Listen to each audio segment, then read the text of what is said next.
The Earth is not a big rock infested with living organisms, any more than your skeleton is bones infested with cells. The Earth is geological, yes, but this geological entity grows people.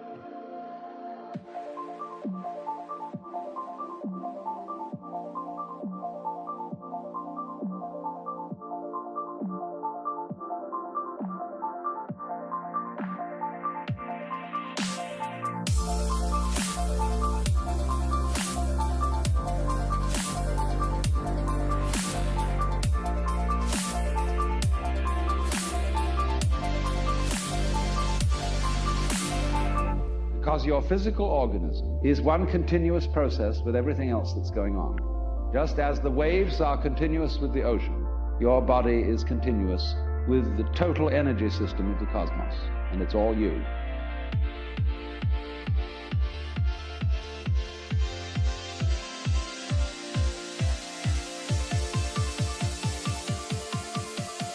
The real deep down you is the whole universe.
The place you call here and now.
What you are basically, deep, deep down, far, far in, is simply the fabric and structure of existence itself.